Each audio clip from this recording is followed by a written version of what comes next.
Hello and welcome to another episode of Lights Camera Conversation. And I am Kishaloy from Jindal School of Journalism and Communication in Sonipat. This is a knowledge series, a dialogue between industry professionals and students, and I'm here to facilitate that dialogue.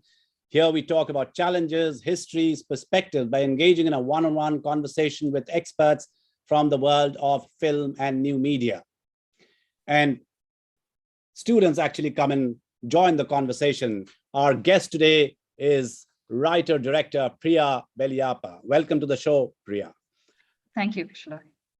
Now, Priya is, is an Indian film director who was born in Coorg, if I'm not mistaken, went to the Lawrence School of Lovedale.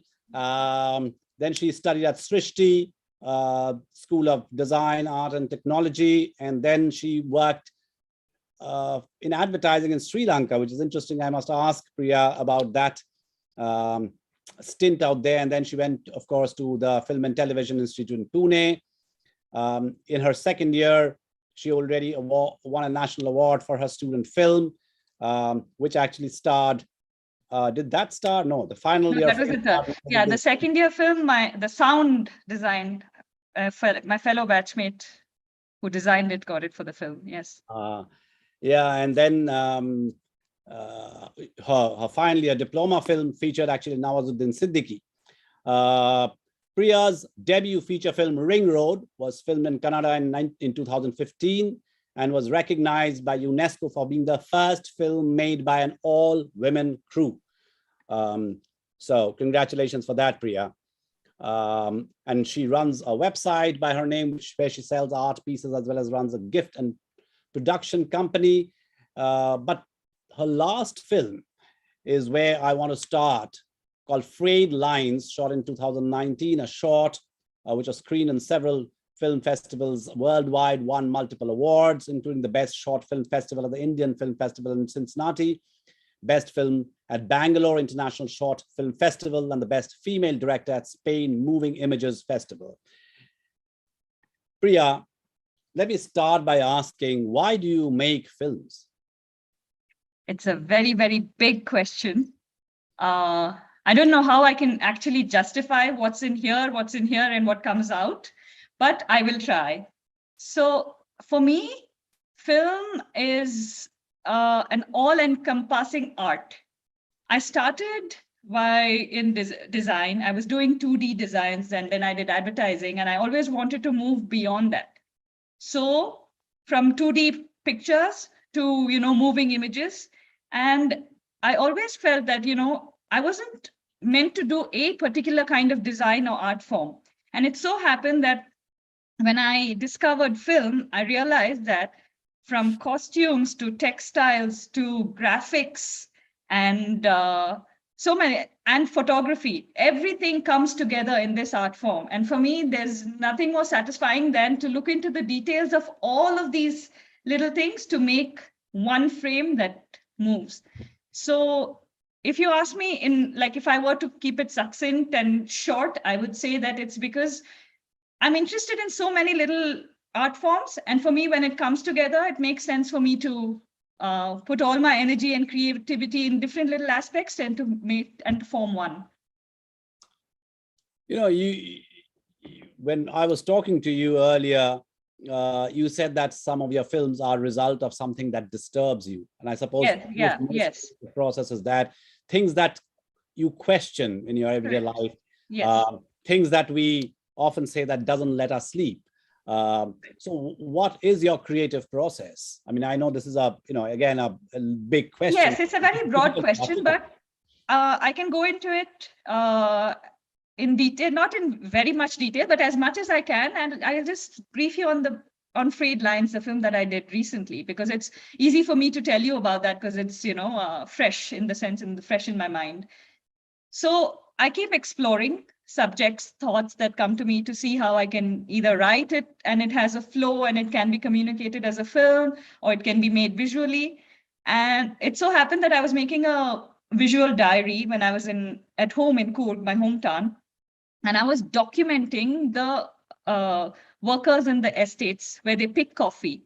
So I love to take photographs. That's like where I first, like anywhere I go, I take pictures and I'm very excited doing that. So I was doing that and it also became a conversation. As I was documenting the pictures, I was speaking to them and speaking to the people. I realized that there was this little abyss that they were living in where they didn't know where they belonged. They were still very worried, thinking, what is going to happen when we go back home this time? And I'm honestly, I'm not very knowledgeable in or in tune with the political scenario all the time. If it's there around me and if it's there, if it piques my interest and if I'm involved in it, that's when I go into the details. Otherwise, I'm mildly informed. So I went into the details and I was surprised. I was like, oh, we're so privileged. I have a birth certificate. I don't have to worry. I know that I was born in this hospital. I don't have to worry. I have documents because when my mother gave birth to me, she got a birth certificate out of a hospital.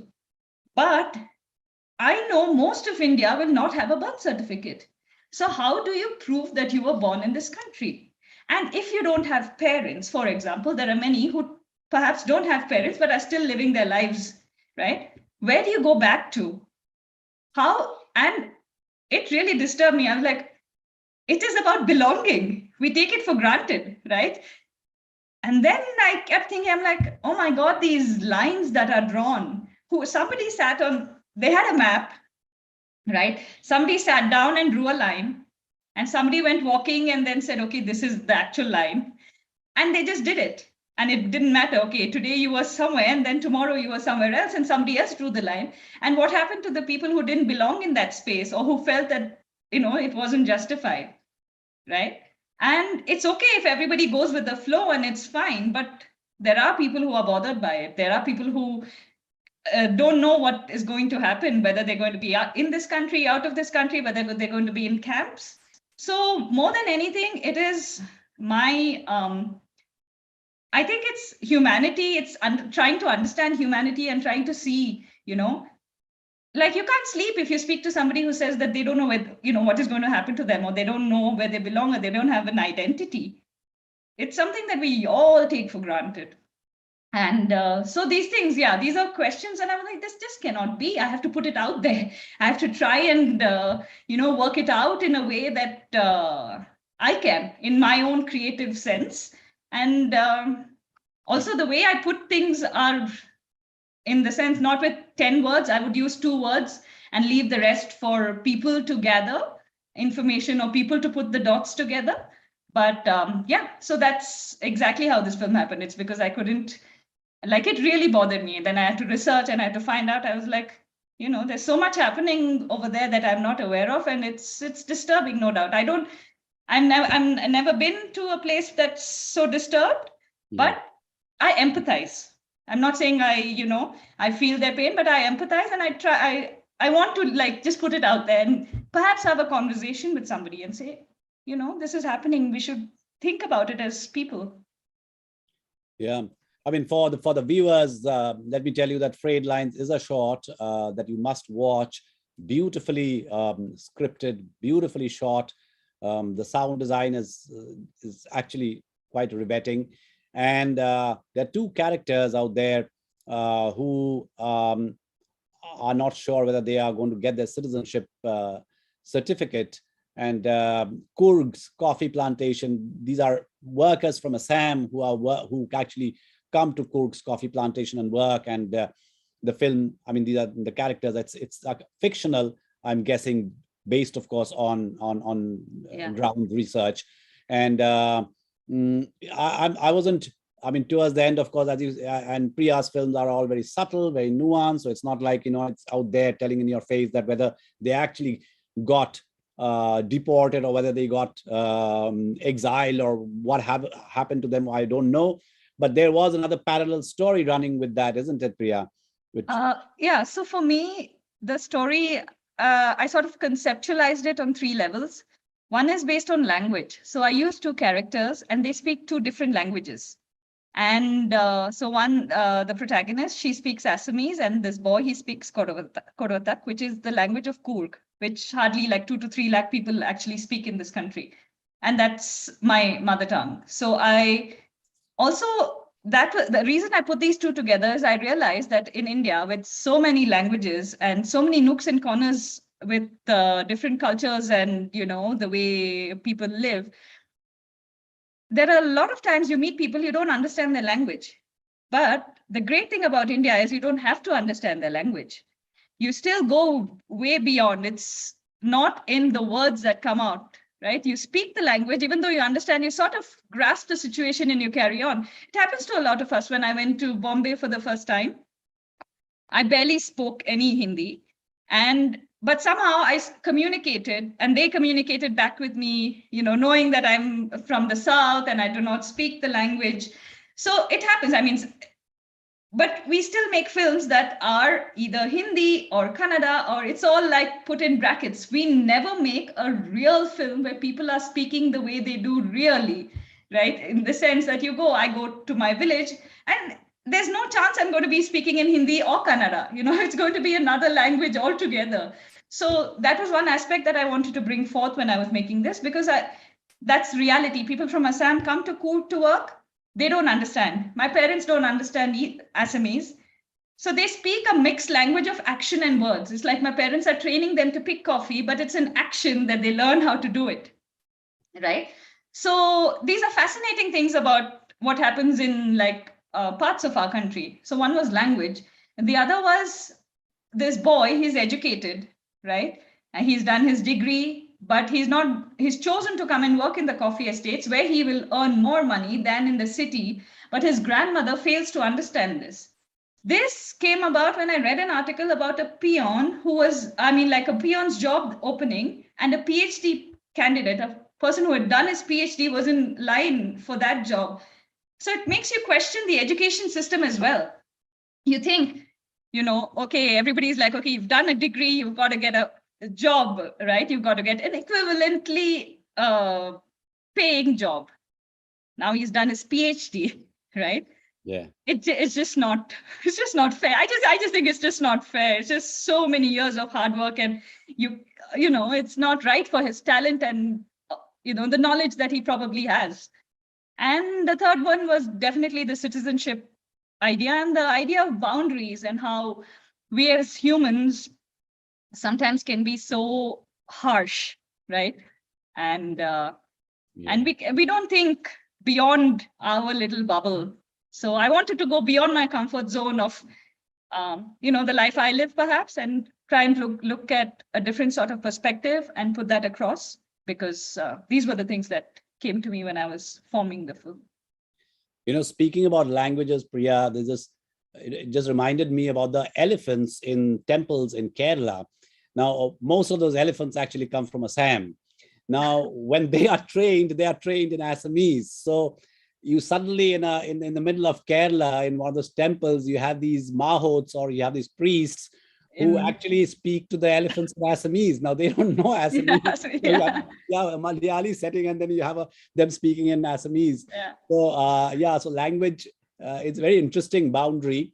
And the borders that you talk about, those artificial borders that were placed on us, I've literally walked those borders. It's very sad to say, that they are our last mile connectivity, but there is no connectivity to begin with. Yeah. And they are also our frontline, people, those villagers out there, completely disconnected. They are, done away with. I mean, they're off the map, and they're off the map for that country and for this country as well. So there is, in Tripura, I remember, so we have the international border. Now, the international fence, of course, it has to be in your territory, leaving the no man's land there. And at 5 o'clock, they shut the gates. The border security force would shut the gates. Now, if on the other side are Indian villages, because it's their land, it's India, right? Yeah. But the fence is here, so we've kind of shut it up. Now, after 5 o'clock, if anyone's having a health emergency, then what do? The gates are not going to open for them. Neither can they go to the other country. Right. So, but they make do with some kind of an arrangement, illegal arrangement, let's say, across the border. I remember visiting one house out there, and the gates were open, but the shops were too far. So they went across to the other country to buy sweets and some, snacks to feed us. That is the kind of life that they lead. But the citizenship question is, I mean, I must share this with you, is around the same time, not 2019, but a year earlier, I was researching on the Citizenship Amendment Act, and I have reported for a fairly long time from those areas. So I did something quite curious. I actually applied for the citizenship myself to understand the process, because I thought that, unless I go through it, how am I going to write about it? And my citizenship was rejected. So no, for what reason? I'm curious. No, it was funny because, you have to fill up your, you have to give your legacy. So you have to give your father, mother, and your, whatever, grandchildren. So my father and my mother and my sister, now all their names appeared, but my daughter and we were left out. Now, so one understands how these clerical errors can cause great harm. Now, if I didn't really bother about it because I was far away in Haryana, and it didn't matter whether I was, whether I am counted or not, till someone told me, well, in future, none of your official documents are going to be processed because you are an illegal citizen right now. So I took it and I realized that I need to do something.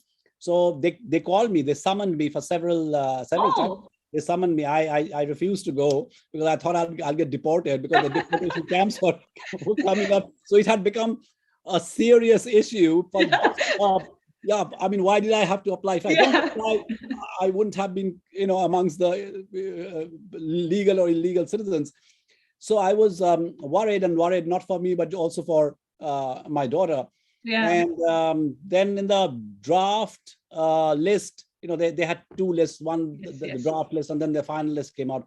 The draft list, my daughter and I became citizens. My sister and my mother were citizens. My father was thrown out of the citizenship.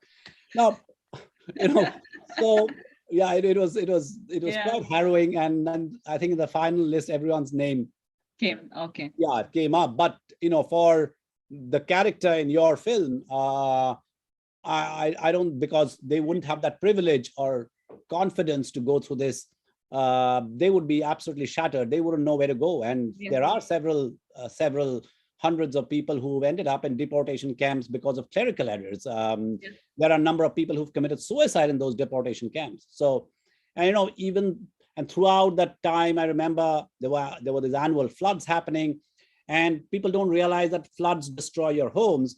And so they take the papers away. So if your life is going to be dependent on one piece of paper, and it actually did, my family's citizenship actually was then finally dependent on a piece of paper from 1952, which my mother found in my dad's locker somehow, a frayed piece of, frayed lines, a frayed piece of paper, which in 1952, which says that he's a bona fide citizen of India.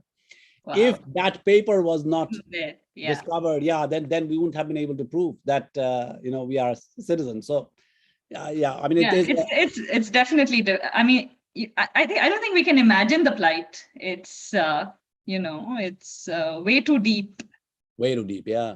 Now, when you make a film like that, or any other films, in the current climate around the world, not just in India. Yeah.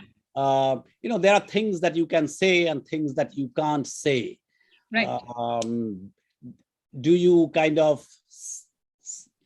feel a kind of restraint, a constraint of political correctness while making films?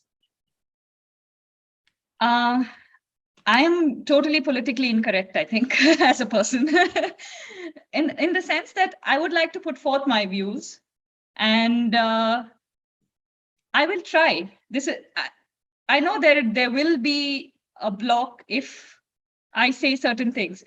And I think it's because of the way the world is moving and this whole cancel culture as well. It's just not right. It's like you have to there has to be an opinion. It doesn't matter if you agree with it or not.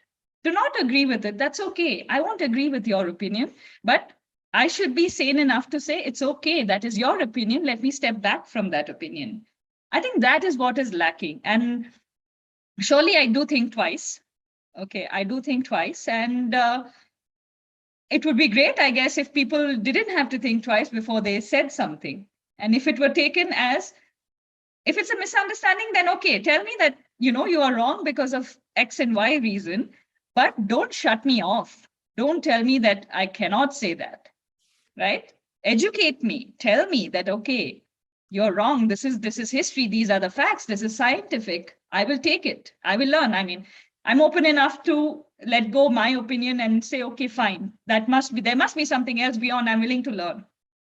But we should let that. If there's no dialogue, then it becomes like a tsunami of one kind of thought or one kind of being, which we humans are not. We are different. We can think differently. That's what makes us this way. But if we have only one kind of thought, then it's going to, what would literature be, right? Literature cannot exist then, because everybody, like especially stories that are being told, they're stories. You can take them as stories. Don't ban them because they're a story and they may not be true. Take it as fiction if not. I mean, non-fiction, fiction, you can differentiate, right? And I think opinions are important. I think they need to be there. I think debates need to happen. I think it should not be blocked. It is not, I think in India, for example, it's been there. It's like anybody who is in power, it is appeasement, basically, right, of the ones in power. I just feel that we are so fearful of speaking against or putting our opinions forth regarding a lot of things. And I would like to, if I have an opinion, I'd like to put it out there. I don't want to think twice. I'm saying in a scenario that I don't want to think twice about saying something.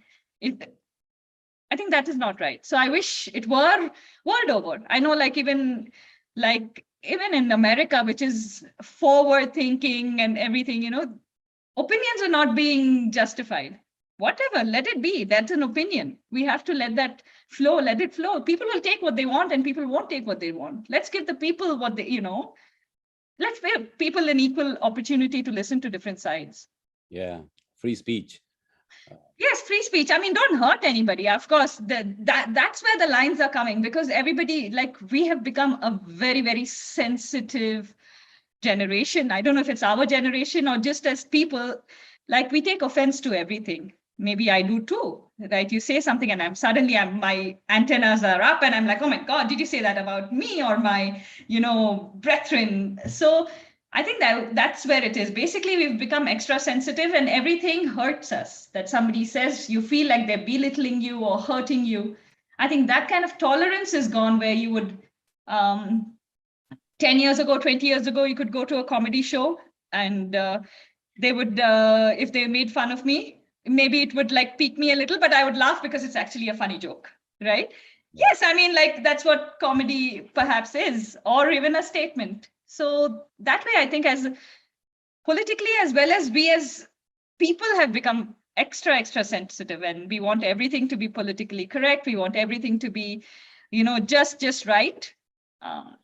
Why do you think this is happening? I mean, do you have any? I don't know. Either we have become we pride ourselves in ourselves so much that it hurts our ego every time somebody has another opinion that's not yours.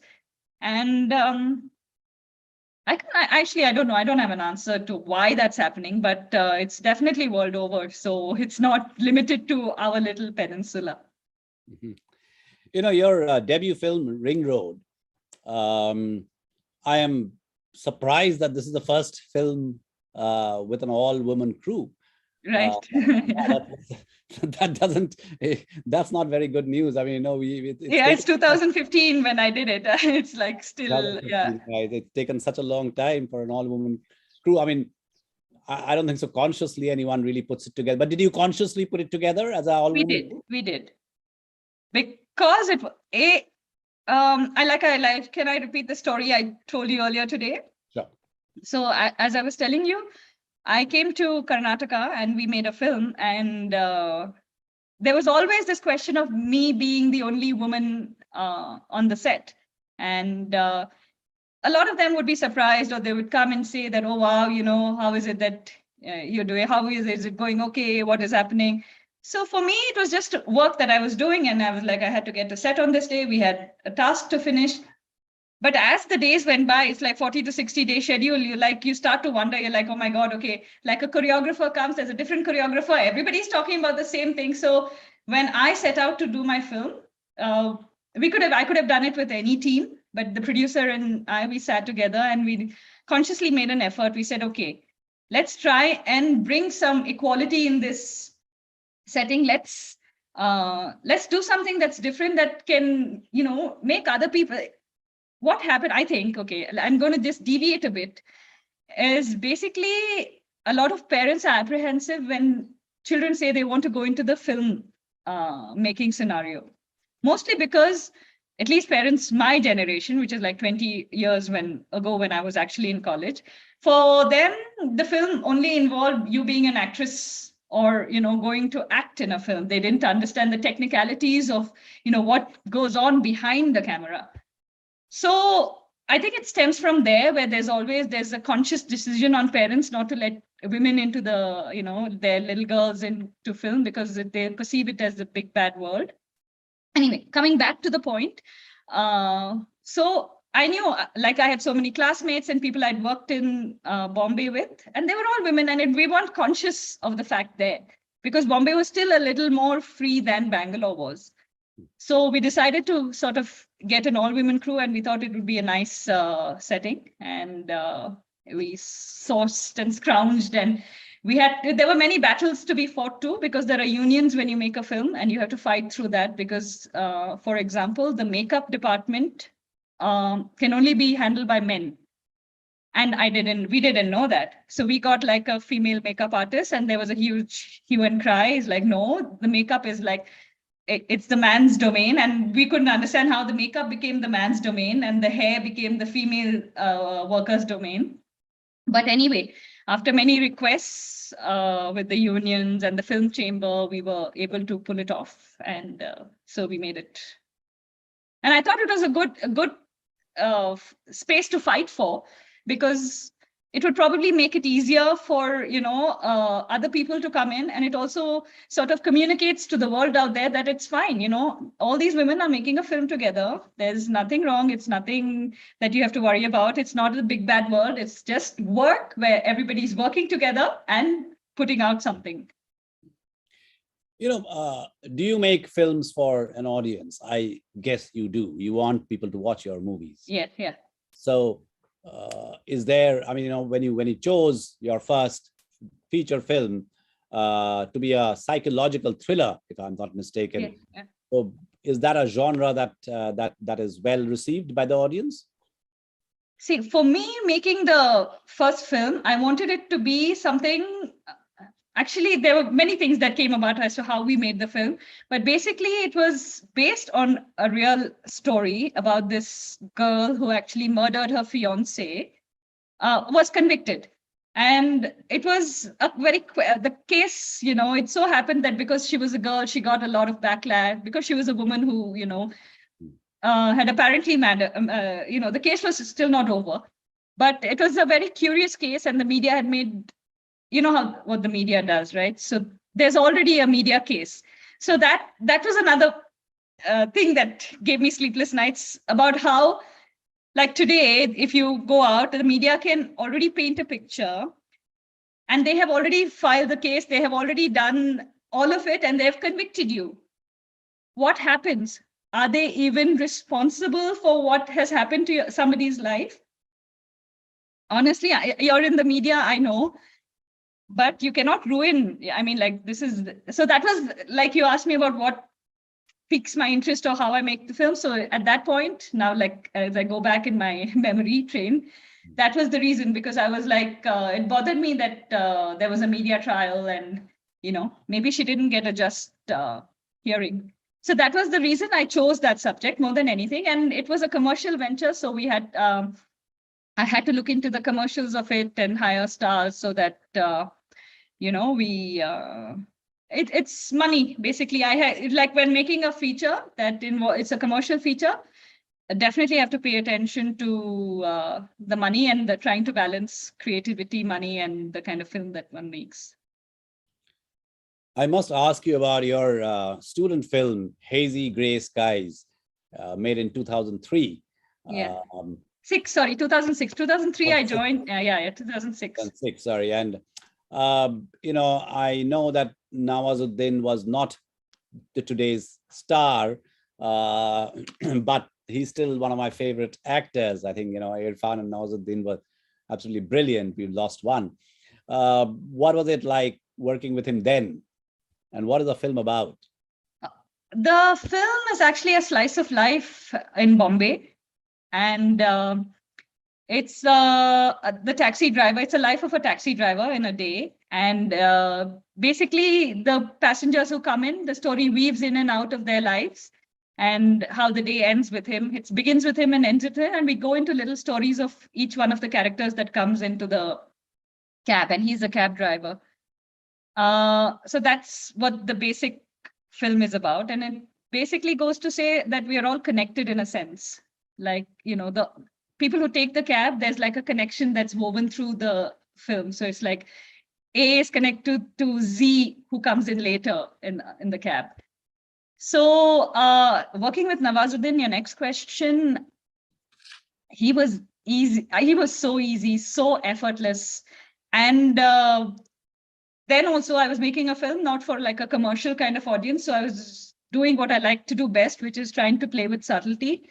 And he just had to be there in the frame. Now, when I look back, look back and look at some of the frames, and you just realize that, okay, he's just having tea in this frame, but that's just so much because of his presence. And I think like he already had that gravitas of, performance, but he was so easy, as in like, it was so easy. He wasn't a star. He was just somebody who wanted to work on a film project, and we were making this project, and it was all like we were all a part of one little family making the film. Oh, that's lovely. So if you were to make this film today, considering that was a student film, would it be any different? I mean, your treatment, I suppose our thoughts evolve and change over the time. So yeah, it's difficult to say, but when I did it then, it was like I was really thrilled because I wrote the script in a sense that I was like, okay, it's raining in Bombay, but there's no chance because when you're making a student film, you can't hire rain and you can't like actually make the rainy scenario. But I wrote the script and my HOD was like, how is this going to work? Because, you're like raindrops in Bombay and it's just, he was just totally not sure that this film is going to happen at all.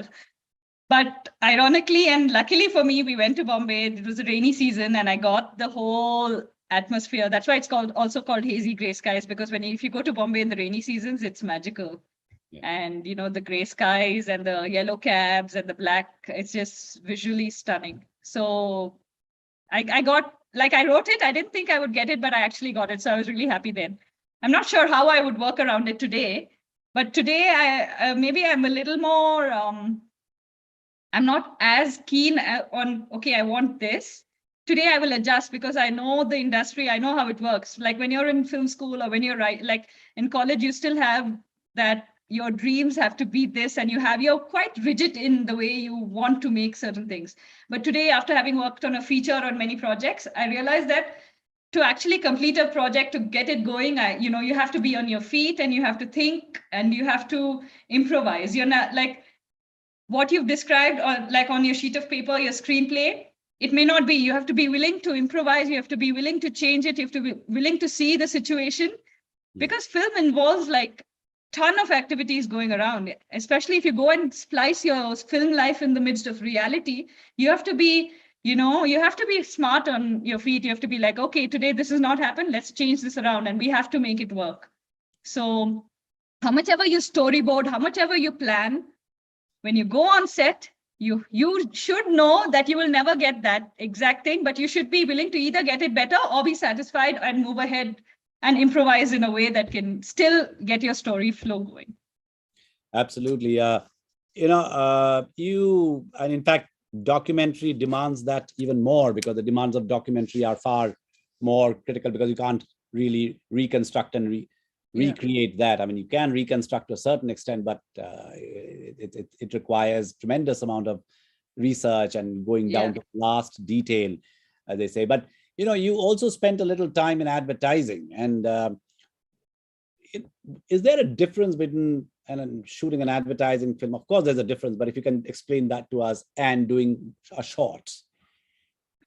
I can tell you, okay, from 30 seconds to 20 minutes to 2.2 hours, right?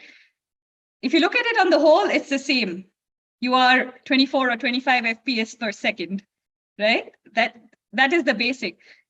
But the nuances are much, much greater. The details are much more when you do an ad film, because it's just 30 seconds and you have to make those 30 seconds count. Everything in the frame, like is, from the frame behind, the color of the curtains, you're trying to communicate everything, like especially when you do brands and, you color coordinate with the brands. Even a single frame that somebody catches, they want them to identify that, okay, this could be that brand because of the color scheme or however that they're dealing with. So in an ad film, like tremendous detailing goes into everything. And they also have that kind of money to put for each frame and to beautify each one so that it catches everybody's attention. Short is, I think, a creative person's, what you call paradise zone, because I can say from experience, right? So I'm doing various things. I did a feature and you're handling 60 to 70 people crew on a daily basis, or at least 40 to 50 people. Then I went to do the short film. We pre-planned it. Our planning was really, really good, which is the pre-production, so that, you go on set and you cannot waste the number of days. But it was the camera, the artist, and me, right? And the sound person. So it was just very, very minimal, but I can tell you it was like a fantastic experience for me, because I was just seeing and we were just making. Imagine painting, right? You're just getting the strokes and all the strokes are coming out like so much fun that your adrenaline and your serotonins, everything is going. So it was really, really like good for me. So in my head, I was like, once in a while, I must get back and do these shots. So they give me that kind of satisfaction of working on film projects. Features can get quite tiring. Like, by the 60th day of the shoot, there's a lot of pressure that goes, especially for a director when you're working. But this was no pressure, because also I made sure that it was a film that did not involve so much money. So I'm free. Yep. As soon as money comes in, I have many, many more responsibilities. But because there was no huge amounts of money involved in that sense, it gave me the freedom to explore acting. It gave me the freedom to explore the spaces in a way that I couldn't have with a big crew. Yeah.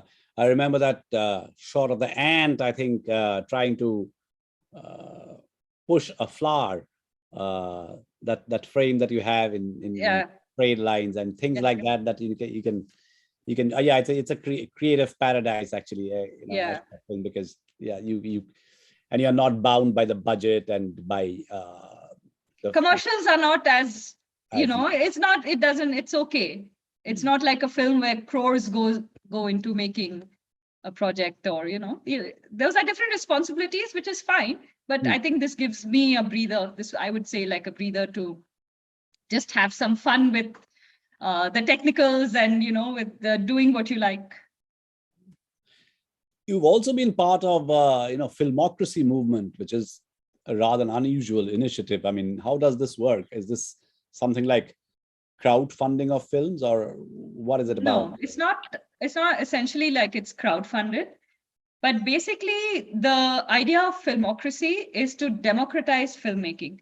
So what happens is, before digital became such a big thing in filmmaking, if you didn't have the money, you couldn't make a film, right? I had an amazing script and I wanted to make it, but the studios didn't understand my concept, or the producers didn't understand my concept. It means that the script would have to go to the graveyard, essentially. But Filmocracy has come about trying to give opportunities to artists and filmmakers to make their projects with minimum budgets. So if you already know you make films, you know, to hire camera, lights, sound equipment costs X amount of money, depending on the kind of equipment you choose to use. Filmocracy has a camera set. I'm not saying they're high end. They have a basic camera set, and now they also have a sound unit, which is essentially what you need to make a film, right? So if you're not, if you're not bound by, oh, I want this resolution, this kind of visuals, then you can actually apply for your film with your script. And the board will have a look at the script, and if they feel that, it resonates with them and they want to be a part of this production, they will approve the project, and they will actually give you equipment for the number of days. So a filmmaker can actually relax and make that film because he has the backing of this foundation, which gives the opportunity for people who don't have sourcing of money, of funding, to get it done. Thanks. Yeah, that's a very unusual and I think an important initiative, because film making is, it involves resources, and involves heavy duty resources. I will at this point, move to my students who actually have produced this show. I'm only a facilitator out here, and ask them to, join the conversation. Sure. So who's there? Who are the students here who wants to join the conversation? Rishabh? He's on mute. You're on mute, Rishabh. Good afternoon, ma'am and Professor Kishley. My question to you, Ms. Belyappa, is do you believe in separating the art from the artist? Art from the artist. Okay. Can you ask me in a little more detail so I know exactly what you mean by that? Like the cancel culture which is going on right now, in the sense that let me give you an example, like J.K. Rowling, about her. She got cancelled for writing transphobic tweets on Twitter, and now everyone is sort of boycotting Harry Potter, the Harry Potter saga and merchandises and all. So in that case, do you believe that we should just overlook what J.K. Rowling as a person did and not discredit her work of Harry Potter? Okay, first, what I would like to say regarding this whole cancel culture is, it's her opinion, right? It's her opinion. Do not agree with her. It doesn't matter. You may not feel that way, but doesn't mean you have to force your opinion on her. That is where I feel this cancel culture is going all wrong. Because there are people who are apologizing for some small little thing they said 20 years ago. They have changed as human beings 20 times over in these 20 years. I'm saying we're like, if you look at it philosophically, right? You don't step into the same river twice. So people change, people grow, people evolve. But you can't hold one ransom for something that they said 20 years ago. It may have been his opinion then. That is okay. Don't agree with him. Be annoyed with him. Be angry with him. You don't buy it, right? But do not start a movement to say all of us should not do this, right? You can take your own opinion and say, fine, I don't agree with what she says. What can I do? Let me give her less money and not buy her t-shirt, right? But what is this? Everybody doing everything together for, these reasons. That's where I think that,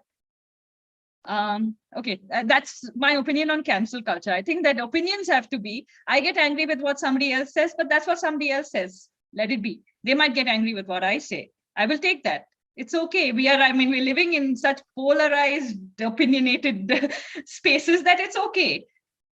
Separating art from artists, I think that too. I love Harry Potter books, for example. I would still want to read it. So if somebody says, she said that one thing, so don't read this book, or don't, then we'd have to go to art galleries and close our eyes when somebody's, portrait or somebody's artwork has been put up. No, I think art should be art for art's sake, and you should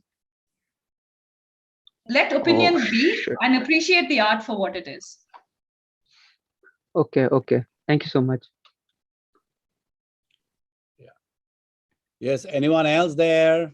I don't see, but while you guys come on there, let me ask Priya one question that I probably should be asking, is that the director writer are two different roles really in film, but you do.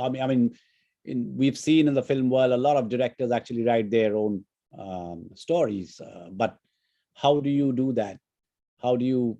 I work either way. I work both ways. Like there are films that I've ads and all that I've worked on scripts that have been written by others, and I also work with, as in I've also made films which I've written myself. So it's working with a writer is a collaboration. So there, you're weighing and there's a conversation that's going, and you're trying to you have like a goal to achieve, and you have like a story, a narration, the way the screenplay is going to flow. But when you're alone, it's a sort of more of a lonely space, because it's you, your imagination, and now the keyboard, right? So it's not easy to write, because you have to do all of the thinking yourself and the imagining. But what helps for me while writing is I already know the budgets when I'm writing. When I'm writing, I already know the economics of how I'm going to make this film. So that helps when I do it on my own, because because I know technically either which way I can give you the product. So when I'm writing, I'm like, okay, this can be achieved like this. Like, I can say this. Like some writers will write a huge scene, but they don't understand that requires at least 500 junior artists to be there for that for that scene to come alive. So that way, when I'm writing alone, I know the logistics of making the film, so it's easier for me. But with a writer who is not experienced, it's difficult. So then you have to explain to them that, okay, in this frame, this is what we can actually afford. So we have to change the scene around where we don't have, 500 people on set. So yeah, that way, that's the difference, in my opinion. There's a question on the audience question from YouTube asking, how do you think regional cinema is bringing about a change in a country obsessed with Bollywood?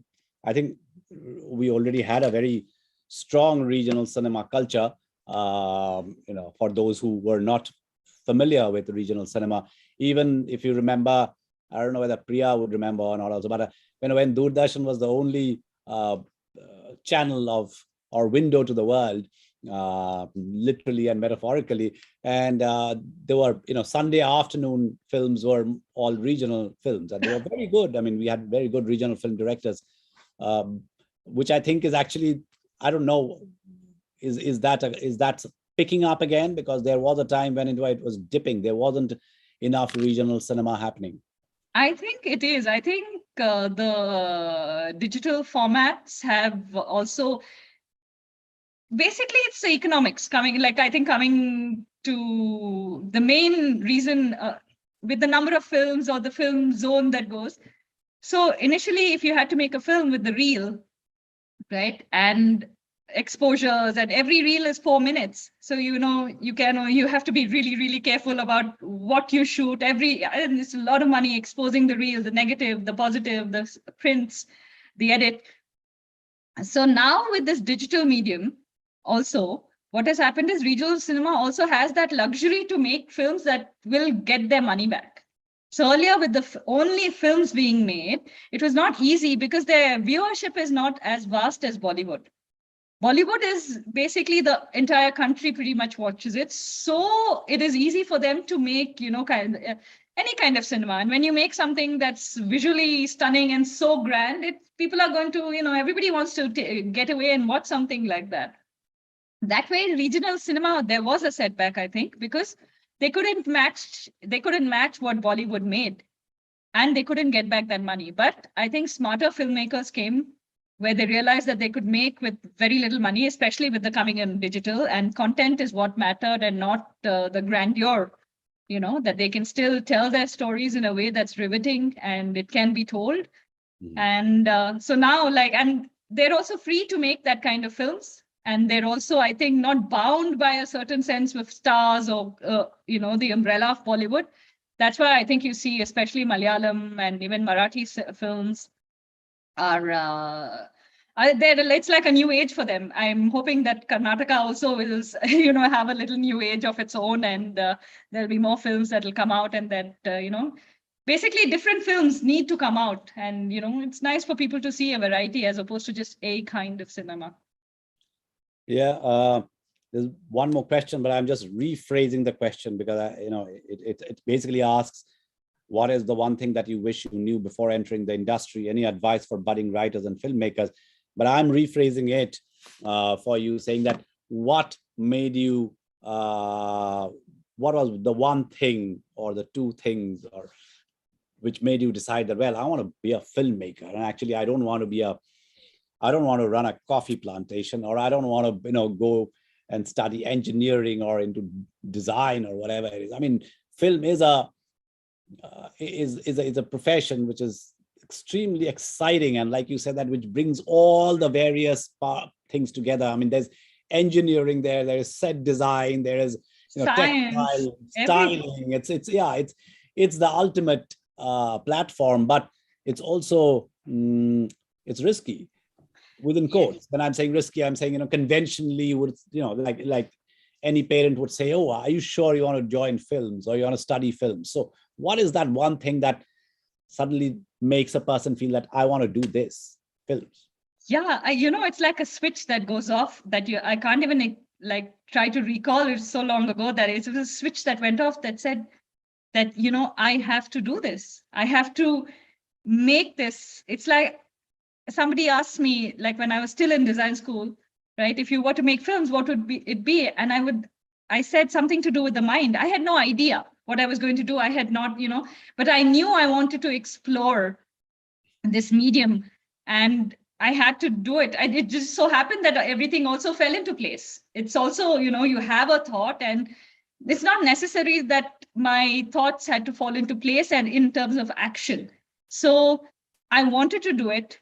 And somehow the application came across to me. Like FTI is not an easy place to apply. Now you have online and everything. Then you have to wait for a newspaper ad, and you have to figure out when the newspaper ad is coming and fill it and post it. It was those days. And the chances are that I would have missed it. But, I had somebody who sent it over. My mother sent it over saying, okay, if you want to do films and if you want to go here, here's the application form. And then there was like no looking back. I was like, okay, circumstances have put it together for me. I want to do this. And and I applied, and that's how it worked out. And it's not easy. Yeah, it's like coming to the other aspects. Realistically, it's not, in terms of viability of a profession, you have to also know that you go out to the industry and it's not the dream that you imagine that it's going to be. It's a lot of working, and it's a lot of experience that you have to gain on the ground before you can actually say, you come out of film school thinking you know everything, but then you have to let go. You have to let go of all that you've learned, because reality is a totally different realm altogether. Yeah, but it's fulfilling when you. Oh my God, yes. If you when you make it and you do stuff and you're working and you can still manage to work in that, cinema is magical. There's no, you think it, you try to visualize it, you put it forth, it comes out on the editing table, you make it again. It's lovely.